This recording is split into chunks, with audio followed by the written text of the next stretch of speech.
yang Tuhan juga melawan mereka, sebagaimana Tuhan melawan kami sore hari ini. Engkau pimpin ibadah kami, Engkau hadir berkati kami Tuhan, supaya kami boleh menjadi berkat Tuhan dimanapun kami berada. Ampuni dosa dan salah kami Tuhan. Kami mau tinggikan Engkau, kami mau agungkan Engkau, kami mau muliakan Engkau, Raja di atas segala raja, Tuhan di atas segala Tuhan. Terima kasih ya Allah. Kami buka ibadah kami di dalam nama Tuhan Yesus. Haleluya. Amin. Amin. Silakan duduk kembali saudara. Shalom. Haleluya. Saya mau dengar suaranya. Kita katakan haleluya 3 kali ya, tapi harus semangat. Haleluya. 1, 2, 3. 1, 2,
waktu Rabu malam ya saudara, Tuhan izinkan mobil saya ditabrak orang.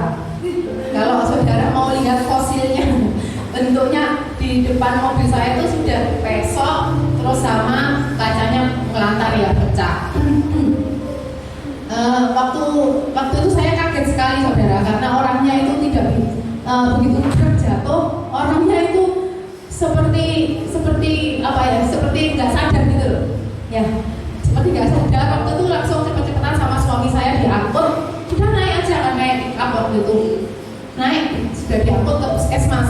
Untungnya sampai di puskesmas itu puji Tuhan orangnya sadar saudara. Orangnya itu sudah tua, bapak-bapak, umur 60 sekian tahun. Dan saya bersyukurnya bapak ini tidak apa-apa, tidak.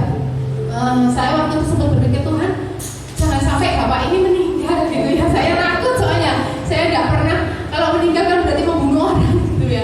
Saya takut Tuhan, saya hanya berdoa terus sama Tuhan, saya menyembah Tuhan. Terus saya bersyukur sekalipun ada kejadian itu, saya tetap bersyukur sama Tuhan, saya berdoa terus sama Tuhan, sembuhkan bapak ini. Sininya berdarah, darahnya banyak saudara. Yang bikin saya kaget itu darahnya tuh begitu berat, itu darah itu banyak sekali, sampai di mobil saya baknya belakang itu banyak sekali darah.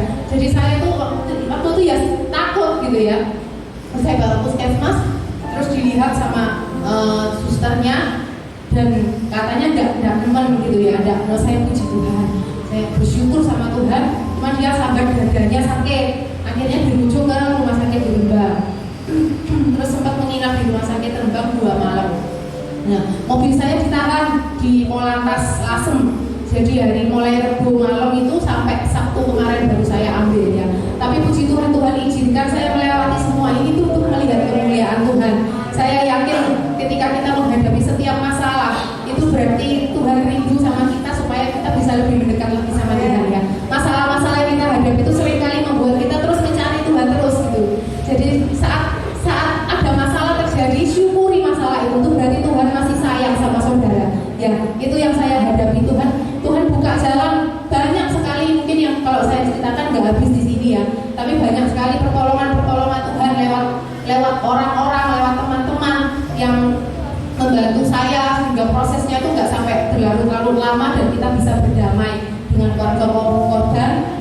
Nah, memang mengeluarkan biaya, tapi puji Tuhan itu semua tidak seperti yang saya prediksikan gitu ya. Saya memprediksikan, waduh ini pasti habisnya banyak gitu ya. Tapi ternyata di luar dugaan saya, ternyata cuma 2 malam. Awalnya tuh bilangnya paling cepet nginep semalam lagi, kalau enggak besok lusanya, itu paling cepet katanya rumah sakit. Waduh, sehari itu sudah 1.200.000, kalau 3 hari berarti 3.600.000, itu belum lain-lainnya ya saudara. Saya cuma mikir gitu toh. Ternyata kok puji Tuhan, bapak ini cuma nginep 2 malam. Kau tanya nggak sampai panjang, nggak bisa sampai panjang, dan Tuhan cukupkan semua biayanya itu sangat di bawah yang saya prediksikan gitu ya.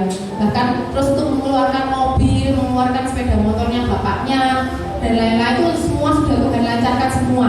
Bapak Kapolsek juga ternyata temannya adiknya suami saya, teman sekolah. Jadi benar-benar Tuhan itu pimpin gitu loh. Tuhan itu nggak pernah meninggalkan kita. Itu yang saya mau saksikan. Saya bersyukur sama Tuhan kalau hari ini saya bisa kesini bawa mobil, itu karena kemurahan Tuhan. Kalau enggak, mobil saya masih ditahan saudara. Puji nama Tuhan.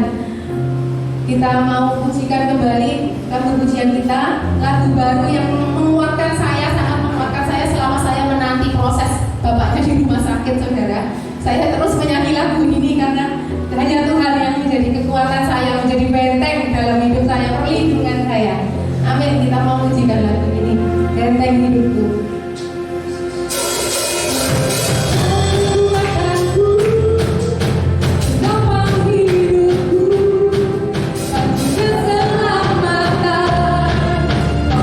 God.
pilih waktu yang tepat untuk menjawab setiap doa kita. Ada waktunya Tuhan.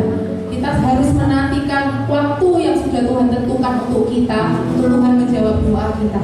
Seringkali kita memaksakan kehendak kita, aku maunya sekarang Tuhan, tapi Tuhan katakan belum waktunya. Tuhan yang lebih tahu kapan yang waktu terbaik untuk kita. Amin. Kita mau menantikan waktu Tuhan. Kita tak yakin dan percaya bahwa Tuhan itu selalu menjawab setiap doa kita, lebih dari yang kita harapkan dan kita doakan. Amin. Kita mau belajar lagu baru, waktu yang tepat. Selalu waktu yang tepat.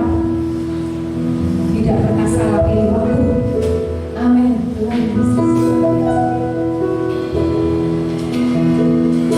Yesus menjawab lebih dari yang kudoakan. Yesus menjawab lebih dari yang kuharapkan. Dengan caranya di waktu yang tepat, ku kan melihat Dia jadikan semua.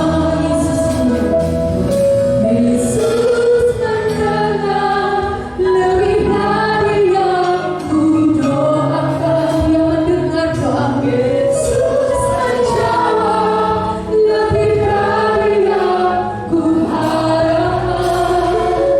Dengan caranya di waktu yang tepat, ku kan melihat Dia jadikan semua.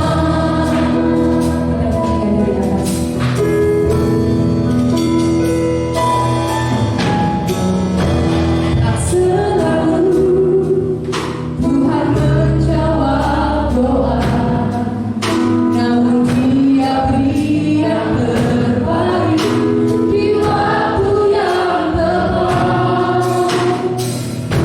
Izinkanlah Tuhan untuk bekerja, yang mustahil menjadi mungkin oleh karena percaya.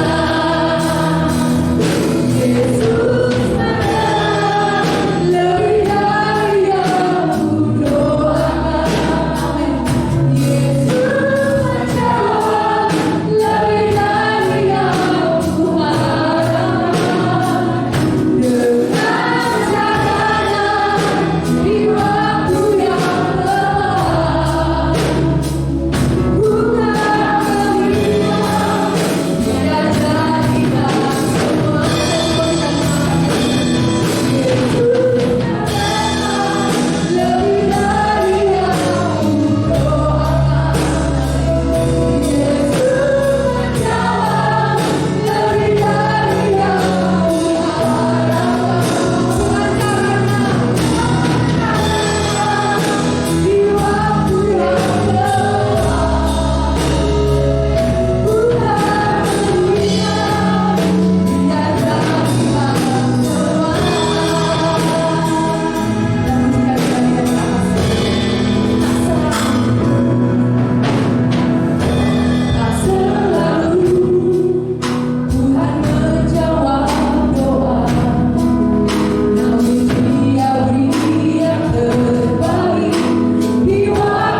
Tuhan. Kami mengucap syukur Tuhan pada kebaikan-kebaikan-Mu Tuhan di dalam hidup kami. Engkau Allah yang setia, Engkau Allah yang luar biasa, Engkau Allah yang mengasihi setiap kami ya Tuhan. Engkau Tuhan selalu mengharapkan kami untuk datang kepada-Mu Tuhan. Terima kasih Bapa yang baik, terima kasih Tuhan. Pujian yang kami naikkan Tuhan, kami percaya Tuhan sudah memberkati Engkau ya Tuhan. Dan tiba saatnya kami akan diberkati lewat kebenaran firman-Mu. Tuhan jamah setiap telinga, hati dan pikiran kami saat ini. Tuhan berbicaralah Engkau lewat hamba-Mu. Suci dan kuduskan hamba-Mu Tuhan. Pakai hamba-Mu untuk menyampaikan isi hati-Mu. Urapi hamba-Mu ya Tuhan yang masih muda ini Tuhan. Engkau tolong dia Tuhan, supaya Tuhan sungguh-sungguh Tuhan bahwa firman-Mu itu menjadi berkat bagi kami ya Tuhan. Engkau tahu keperluan kami saat sore hari ini ya Tuhan. Terima kasih Bapa yang baik, terima kasih. Kami mau sambut kebenaran firman-Mu di dalam nama Tuhan Yesus Kristus. Haleluya. Amin. Amin. Haleluya. Puji Tuhan. Silakan duduk Bapak Ibu Saudara. Tuhan Yesus yang memberkati kita semua pada sore hari ini. Amin.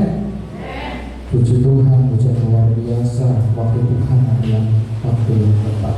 Dia kesaksian daripada yang luar biasa yang mengingatkan kita semua untuk kita berserah penuh pada Tuhan dan rencana Tuhan yang terbaik dalam kehidupan kita. Puji Tuhan, pada sore hari ini kita masih berbicara tentang kasih, yang sifat buah yang pertama itu kasih. Kalau kita tahu ada 3 kewajiban kasih daripada orang Kristen itu sendiri. Yang pertama adalah kasih kepada Tuhan.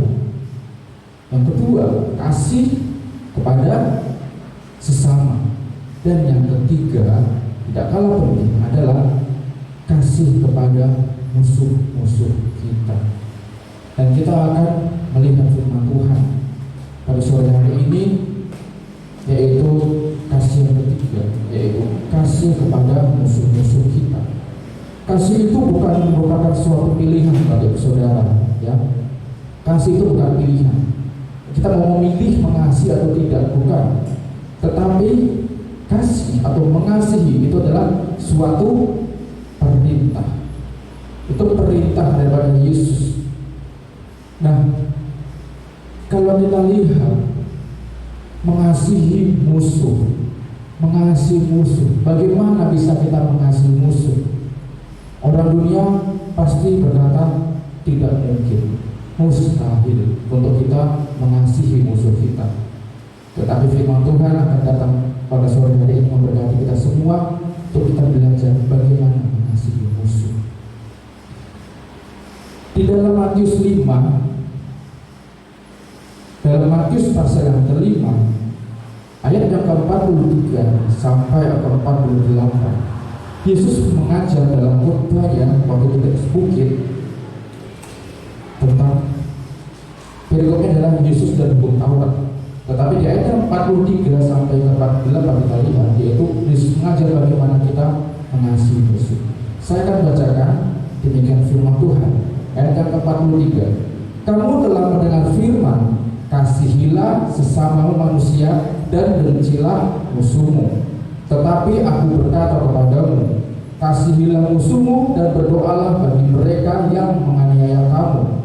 Karena dengan demikianlah kamu menjadi anak-anak Bapamu yang di surga, yang menerbitkan matahari bagi orang yang jahat dan orang yang baik, dan menurunkan hujan bagi orang yang benar dan orang yang tidak benar. Apabila kamu mengasihi orang yang mengasihi kamu, apakah upahmu? Bukankah pemungut cukai juga berbuat demikian? Dan apabila kamu hanya memberi salam kepada saudara-saudaramu saja, apakah lebihnya daripada perbuatan orang lain? Bukankah orang yang tidak mengenal Allah pun berbuat demikian? Karena itu haruslah kamu sempurna, sama seperti Bapamu yang di surga adalah sempurna. Puji Tuhan.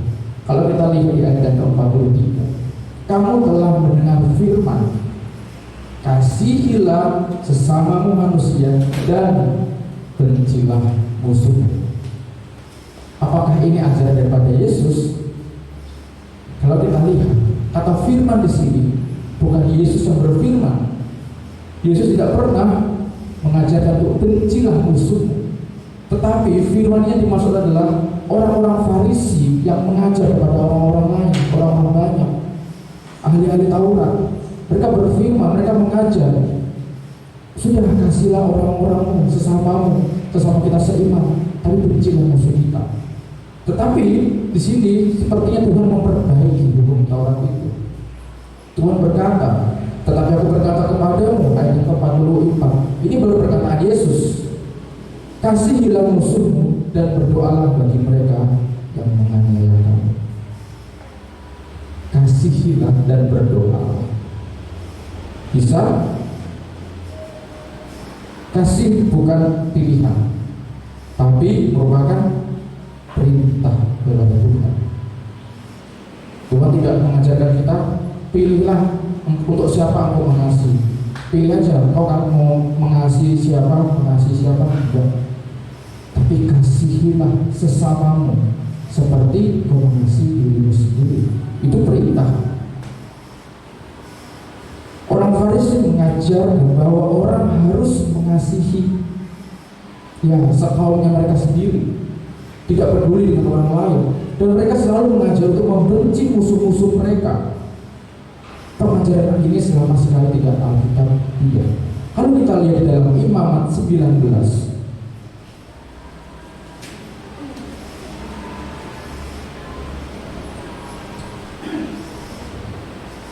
Imamat 19 ayat yang ke-18.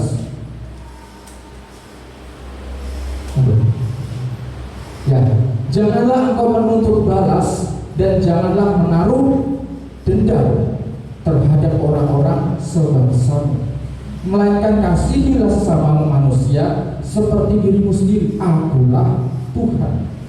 Tuhan yang berbicara untuk jangan menuntut balas, jangan memiliki hati yang mudah balas dendam,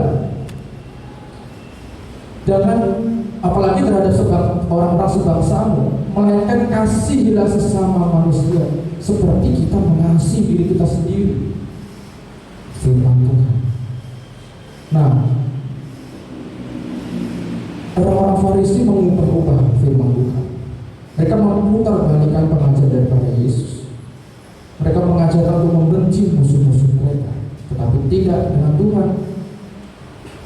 Tuhan tetap mengajarkan kita semua untuk, meskipun itu menyakitkan, tetapi kasihilah dan berdoalah bagi mereka.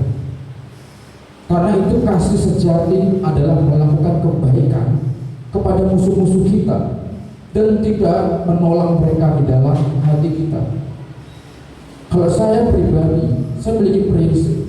Kalau misalkan saya tidak suka dengan seseorang, usahakanlah benci sikapnya, tidak orangnya. Sikapnya mungkin apa? Pemarah, pembohong. Ya sudah, tidak sukai aja sikapnya. Tapi jangan sekali-sekali orangnya ikut kita benci. Itu kasihi orangnya, tetap mengasihi. Inilah kunci menuju kesempurnaan dan kedewasaan. Ada juga kata peringatan di sini agar kita memilah-milah firman Tuhan dengan benar. Ayat yang ke-44, kasihilah musuhmu. Kita diperintahkan untuk mengasihi musuh-musuh kita. Dikatakan lagi, dan berdoalah bagi mereka. Kita harus berdoa bagi mereka. Kita harus memberkati musuh-musuh kita yang berlaku baik kepada mereka. Kasihi, berdoalah mereka yang menganiaya kita. Kita diperintahkan Tuhan untuk mendoakan mereka. Tidak mudah kalau kita mengandalkan ego kita, pikiran kita sendiri. Tidak mudah. Tapi Tuhan, kalau Roh Allah ada, Roh Kudus yang memampukan kita. Bahkan saya pernah waktu itu di YouTube ada debat, dan ini disiarkan secara live, live, hanya orang-orang tertentu. Jadi perdebatan ini adalah antara orang-orang Kristen dan saudara-saudara kita yang lain. Mereka berargumen, bagaimana mungkin Yesus mengajarkan dan kita harus meneladani Yesus, ajaran Yesus. Kalau di Alkitab, di orang-orang Kristen mengajarkan, jika engkau ditampar pipi kananmu, berilah pipi kirimu. Mereka berkatakan, dan itu secara live, saya dengar sendiri. Mereka berkata, mana mungkin bisa? Itu nggak logis. Mana mungkin ada orang yang ditampar pipi kanannya, dan yang memberikan pipi kirinya? Gak mungkin ada, gak mungkin, itu susah. Karena apa? Mereka tidak mengenal kasih Allah. Mereka tidak mengenal perintah Allah. Mereka berkata, tidak mungkin. Mungkin kita di tempat ini, sore hari ini pun kita berkata, gak mungkin bisa Bagas. Masa kita harus mengampuni musuh kita, berdoa bagi mereka? Gak mungkin bisa. Ya, saya yang mengatakan, kita tidak akan bisa mengasihi orang-orang yang membenci kita, yang menganiaya kita, musuh-musuh kita, kalau kita mengandalkan ego kita sendiri. Tapi kalau Roh Tuhan ada dari hati kita, secara naluri, batin kita paling dalam, pasti akan ada gejolak. Ampuni, kasihi dia, kasih berkati, doakan supaya dia berubah. Kalau kasih Allah ada, kalau Roh Allah ada, itu yang pasti kita akan lakukan. Bukan sebaliknya, bukan membenci seperti orang-orang Farisi ajarkan. Firman Allah pun memperingatkan dengan tegas agar kita tidak menggabungkan diri dengan mereka, dengan musuh-musuh kita. Firman Tuhan gak ada bergandengan tanganlah dengan musuh-musuhmu, atau ikut sertakan duduklah dengan musuh-musuhmu. Enggak. Tetapi tetap ada jarak. Jaraknya itu adalah tadi, mengampuni, mendoakan, mengasihi. Kita tidak perlu bergabung dengan mereka berbuat dosa, kita tidak. Ya kan, kalau kita berkamuflase, mungkin mereka mau menerima Yesus. Itu biasa orang-orang dunia seperti itu. Banyak orang-orang percaya seperti itu. Misalkan mereka ingin memenangkan suatu kelompok, mereka ingin memenangkan teman sayangan mereka, dan mereka ikut serta dengan pergaulan mereka. Mungkin mereka perkumpulan yang suka mabuk-mabukan, terus kita ikut. Ya siapa tahu kan kita menjalin hubungan, nanti mereka ikut ke kita. Iya, kalau iman kita sekuat itu. Tapi banyak kita yang terseret oleh mereka. Jangan coba-coba mencobai diri, apalagi mencoba itu. Kita tidak akan dapat bersatu dengan musuh-musuh kita, tetapi kita dapat berbelas kasih atas mereka, berdoa dari keselamatan jiwa mereka. Kalau kita mengasihi, kita mengampuni, kita doakan saja supaya mereka juga diselamatkan. Pertanyaannya, siapakah musuh-musuh kita itu? Apakah iblis? Ataukah ada teman kita?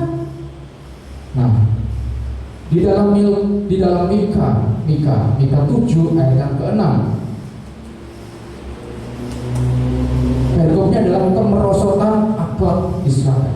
Mika 7 ayat yang ke-6, kita lihat, sebab anak laki-laki menghina ayahnya, anak perempuan bangkit melawan ibunya, menantu perempuan melawan ibu mertuanya, musuh orang ialah orang-orang seisi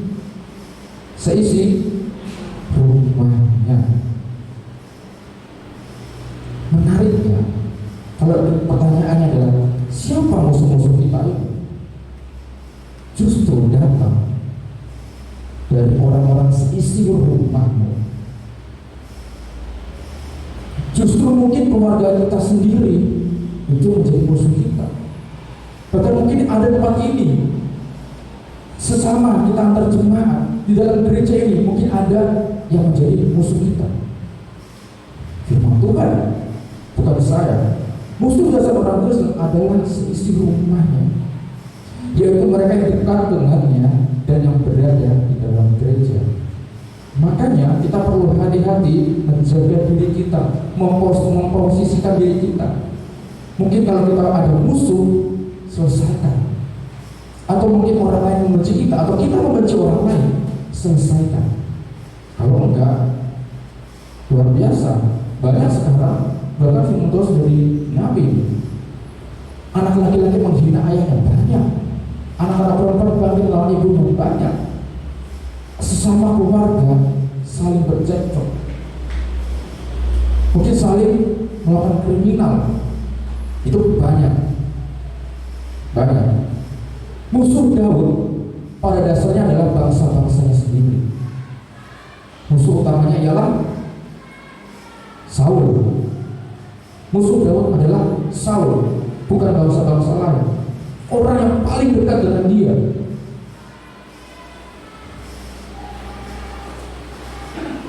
Coba kita lihat di dalam Mazmur 41 ayat yang ke-10.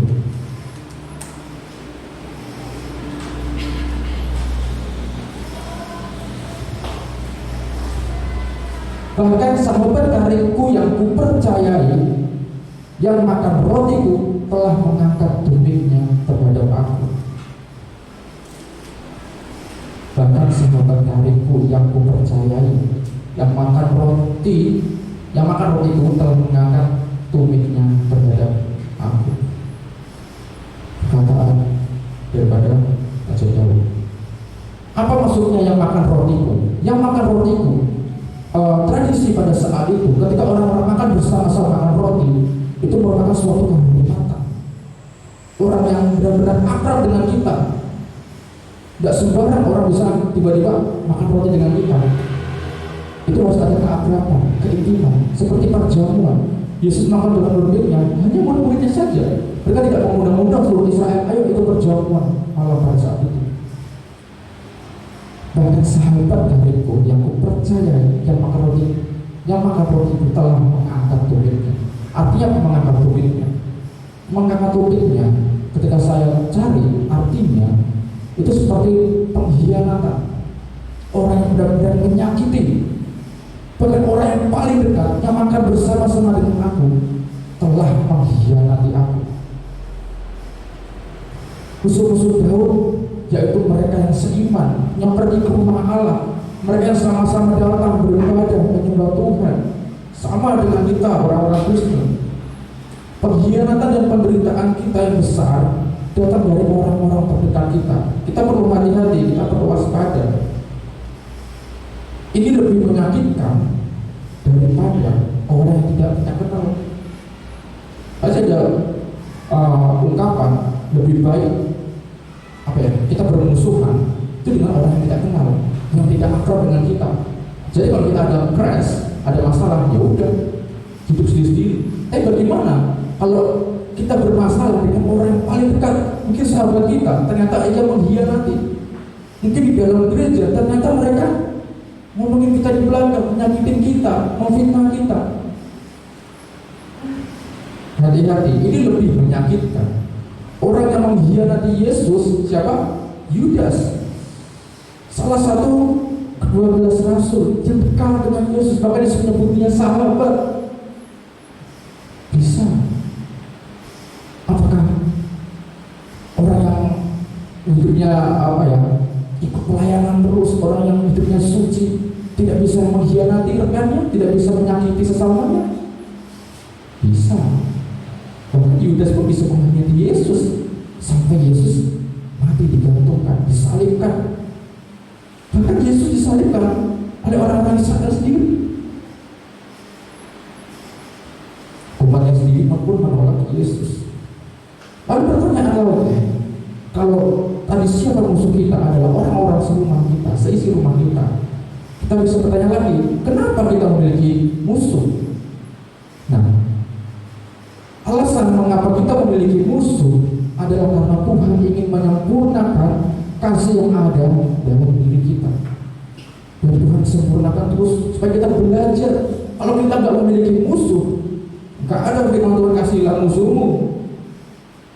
Bagaimana firman Tuhan itu bisa kita pelajari, bisa kita hidupi? Kalau kita nggak punya musuh, pasti kita punya musuh. Ada yang punya musuh? Harusnya jangan sampai ada musuh. Kalaupun ada, firman Tuhan sekali lagi, kasihilah dan doakan mereka. Hanya saja terkadang alasan mereka memusuhi kita kadang-kadang sederhana, yaitu apa? Adanya iri hati, adanya kecemburuan. Itu yang kadang memulainya percikan api saling bermusuhan. Mungkin mereka tidak senang dengan pencapaian kita.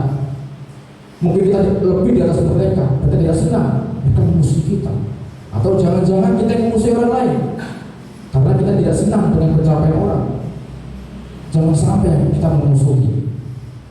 Tapi kalaupun ada orang yang memusuhi kita, Tuhan akan menyempurnakan kasih-Nya dalam hidup kita. Karena kalau kita tidak punya musuh, bagaimana kasih kita akan sempurna? Itu.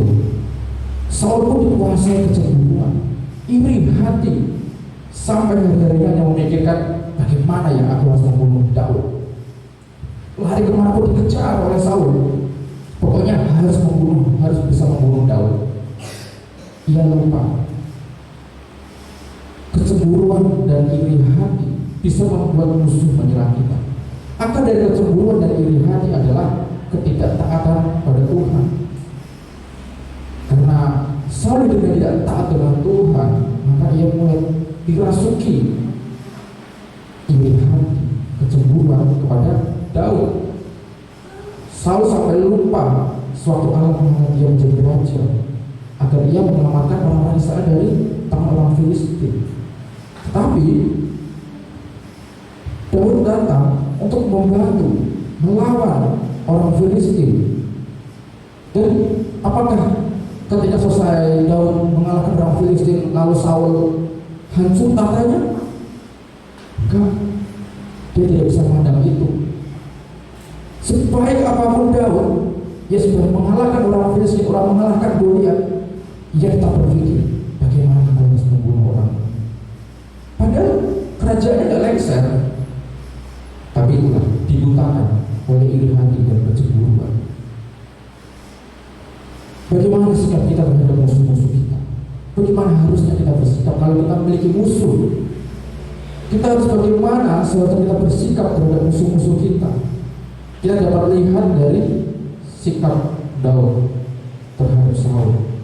Yang pertama, Daud tidak berusaha membalas dendamnya dengan tangannya sendiri ataupun menyerang Saul. Kalau kita baca di 1 Samuel 24 sampai itu, kita melihat bagaimana saat itu posisi Daud adalah posisi yang peluang emas sekali. Bahkan dia bisa langsung saja membunuh Saul pada saat mereka ketemu di gua pada saat itu. Bahkan orang-orang bersama dengan Daud ada kesempatan. Ini mungkin Tuhan memberikan mereka kesempatan untuk dapat membunuh Saul. Daud memiliki kesempatan emas. Tetapi Daud tidak berusaha membalas dendam. Meskipun Saul mengejar-ngejar dia akan membunuhnya, tapi ketika ada peluang, Daud bahkan memotong puncak jubahnya. Dia gemetar, dia ketakutan, dia merasa bersalah. Karena apa? Daud adalah raja yang diurapi oleh Tuhan. Dia begitu takut mengusir orang yang diurapi Tuhan. Daud memiliki peluang emas, tetapi ia tidak membunuh Saul. Dia tidak melakukan itu. Itu yang pertama, tidak membalaskan dendam. Lalu sikap yang kedua yang kita lihat daripada Daud untuk menghadapi musuh-musuhnya, kita harus tetap mengatakan hal-hal baik kepada musuh-musuh kita. Meskipun itu musuh kita, musuh bebuyutan kita, tetapi tetap kita tidak boleh memperkatakan perkataan yang buruk terhadap mereka. Bahkan kita lihat di dalam 1 Samuel 1.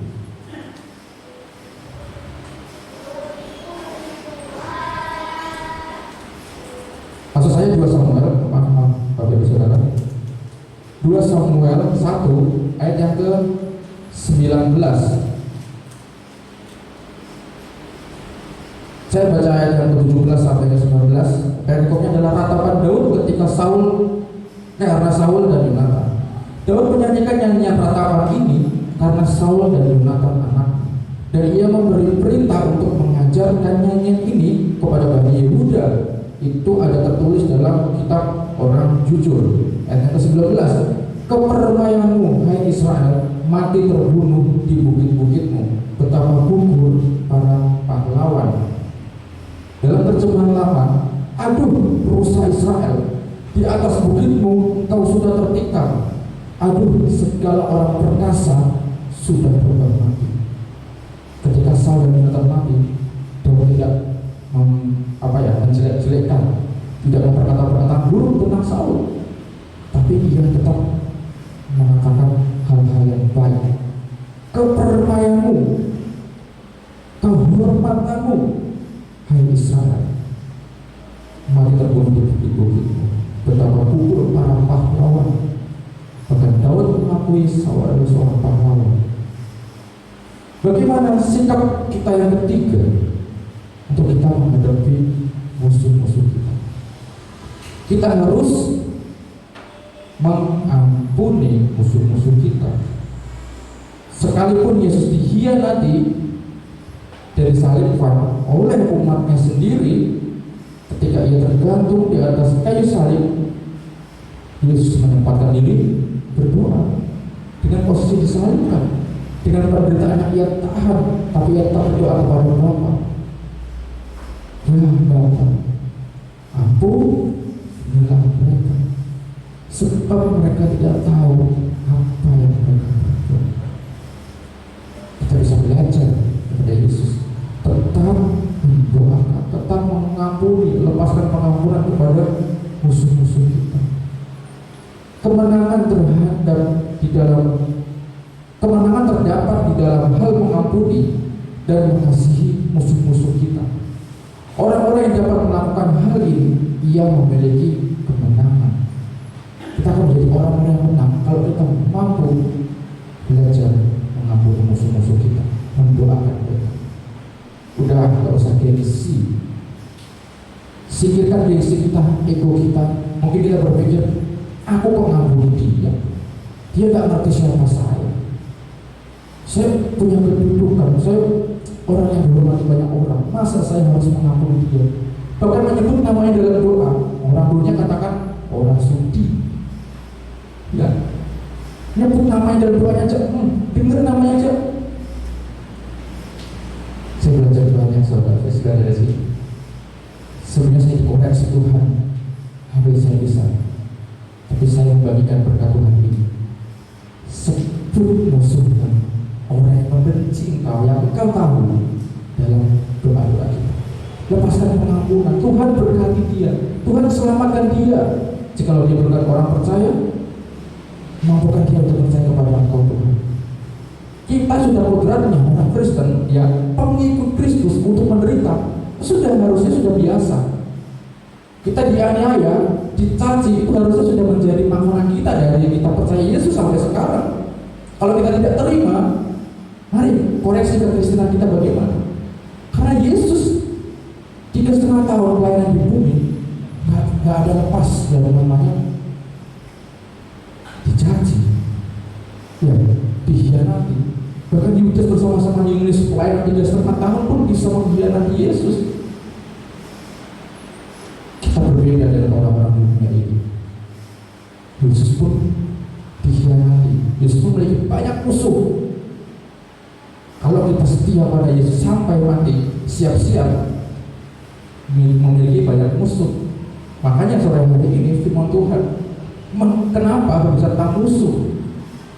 Ya karena memang kudrat kita dari dasarnya kita memang sudah dihadapkan oleh banyak musuh. Apalagi kita minoritas, apa-apa aja salah, banyak tekanan kanan kiri. Mau tidak mau, kita harus kuat. Nanti Tuhan yang akan menyempurnakan kasih dalam hidup kita. Kita bisa mengasihi Tuhan, kita bisa mengasihi sesama kita atau mengasihi diri kita. Kita juga bisa mengampuni musuh-musuh kita. Itu luar biasa, luar biasa. Di dalam 1 Korintus 13 ayat yang ke-5, sedikit lagi saya akan selesai. 1 Korintus 13 ayat yang ke-5, perikopnya adalah kasih. Ya, ayat yang ke-5, ia tidak melakukan yang tidak sopan. Ia di sini adalah kasih. Ya, kasih itu tidak melakukan yang tidak sopan dan tidak mencari keuntungan diri sendiri. Kasih itu tidak pemarah dan tidak menyimpan kesalahan orang lain. Kasih kasih dan pengampunan itu tidak bisa dipisahkan. Tidak bisa dipisahkan. Kita bisa mengasihi, pasti kita bisa melepaskan pengampunan. Kalau kita tidak bisa melepaskan pengampunan kepada musuh-musuh kita, berarti yang dipertanyakan adalah kasihnya. Kasihnya. Kalau kita bisa mengasihi, kita akan bisa mengampuni. Untuk dapat mengasihi musuh-musuh kita, kita harus mampu mengampuni mereka. Akar dari pengampunan adalah dengan melupakan, tidak mengingat-ingat kesalahan. Terus kita bertanya, gak bisa orang yang kita sayang gak bisa hilang. Benar gak bisa hilang. Pasti ada terekam dalam memori kita bahwa itu menyakitkan. Tetapi yang firman Tuhan mengajarkan, jangan mengingat-ingat lagi. Jangan sengaja mengingat-ingat. Loh, kamu kan sudah gini-gini A, B, C, D, E. Kalau kita list banyak banget, 100 mungkin ada banyak loh. Tapi kalau kita lihat kebaikannya bagaimana? Susah. Ada tes psikologi. Kalau dikasih selembar kertas putih, anggap aja ini kosong, kertas putih. Lalu orang psikologi akan memberi satu titik spidol di tengahnya. Coba ada salah saudara bayangkan ada kertas putih, ada satu titik hitam. Apa yang saudara lihat? Apa yang kita lihat? Kita cenderung lihat titik hitamnya tanpa melihat seluruh putih yang banyak. Kadang kita mudah melihat kesalahan orang, kejelekannya itu A, B, C, D, E, F itu tidak terkatakan, tak terhingga. Tetapi kebaikan-kebaikannya kita sering lupakan. Jangan kita menjadi musuh orang. Posisikan diri menjadi berkat. Karena ada baik Allah, ada kemuliaan Allah. Supaya orang nyaman, supaya orang lihat, oh ternyata orang kita seperti ini. Mereka senang. Kalau ada musuh bagaimana? Orang yang gak senang dengan kita, orang yang musuh kita, ya sudah biarkan. Seperti yang saya katakan, itu sudah kodratnya kita dimusuhi banyak orang. Tapi jangan sampai kita menjadi musuh banyak orang. Amin. Puji Tuhan. Memang tidak mudah, tapi kita minta Roh Allah yang memampukan kita. Ya, marilah kita semua mengingat bahwa semua yang dilakukan oleh musuh kita, ingat, semua yang dilakukan oleh musuh-musuh kita terhadap kita yang menyakitkan kita, itu pada akhirnya akan memberkati kita sendiri. Kita akan belajar. Setelah di sini ada masalah oleh musuh kita, kita akan menjadi lebih dewasa lagi. Kita akan menjadi dewasa lagi sampai kita menjadi orang-orang sempurna di dalam Allah. Justru mereka yang menganiaya kita adalah kita mendapat upah yang kekal di surga. Ayat yang terakhir, pemain musik boleh masuk ke depan. Di dalam Matius 5, ini mungkin menjadi ayat penghiburan untuk kita semua ya. Matius 5 ayat yang ke-10 sampai ke-12. Berikutnya ucapan berbahagia. Saya akan bacakan mulai ayat yang ke-10. Berbahagialah orang yang dianiaya oleh sebab kebenaran, karena mereka lah yang mempunyai kerajaan surga. Berbahagialah kamu jika karena aku, karena Tuhan, kita semua dicela, kita dianiaya, dan kepada kita difitnahkan segala yang jahat. Tuhan mengajarkan berbahagialah. Ayat yang ke-12, bersukacita dan bergembiralah karena upahmu besar di surga. Sebab demikian juga telah dianiaya nabi-nabi yang sebelum kita. Tokoh-tokoh kita banyak mereka yang dianiaya, difitnah, dicaci.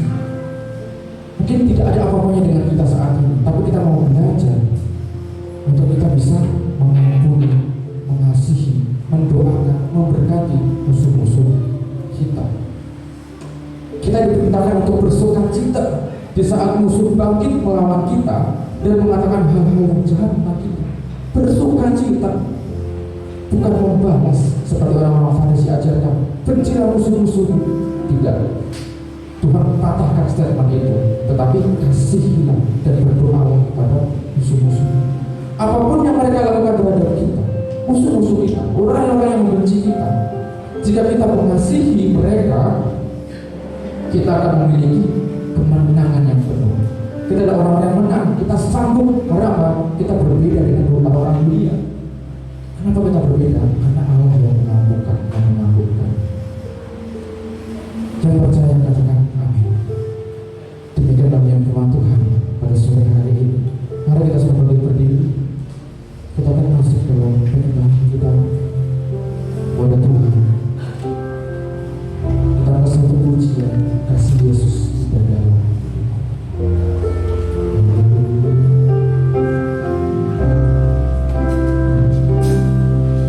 Kasih Yesus indah dalam hidup, menghiasi hati dan jiwaku. Ku tak dapat hidup, ku tak dapat hidup tanpa kasih-Mu. Pengakuanmu sepanjang jalan. Kasih Yesus indah dalam hidup, kasih Yesus indah dalam hidup, menghiasi hati dan jiwaku. Haleluya. Ku tak dapat hidup tanpa kasih-Mu, Tuhan. Pengakuanku sepanjang jalan. Kasih Yesus,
sungguh-sungguh yang hidup di tengah-tengah dunia ini ya Tuhan.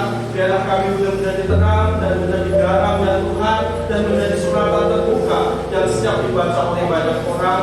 Biarlah ya Tuhan apa yang ada dalam hidup kami, setiap karakter, setiap perkataan, setiap kelakuan ya Tuhan, semuanya adalah pribadi saja ya Tuhan. Mari Tuhan ubahkanlah kami, bentuk kami ya Tuhan seperti bejana di tangan seorang pengguna ya Tuhan yang senantiasa itu ya Bapa, yang terus mengubahkan hidup kami menjadi bejana-bejana yang tinggal di hadapan ya Tuhan. Dan biarlah kami menjadi perbuatan rumah-Mu ya Tuhan yang siap memakai ya Bapa.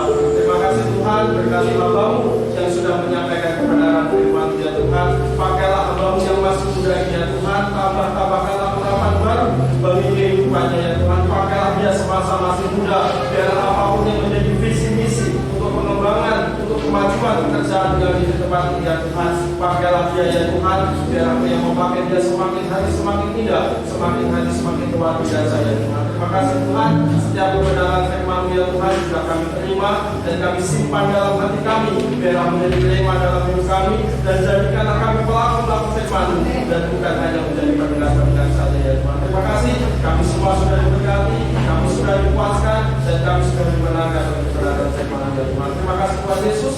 Inilah doa dan seruan kami kepadamu, dan kami alaskan doa kami hanya di dalam nama Tuhan Yesus Kristus. Kami sudah berdoa dan mengucap syukur. Amin. Puji Tuhan.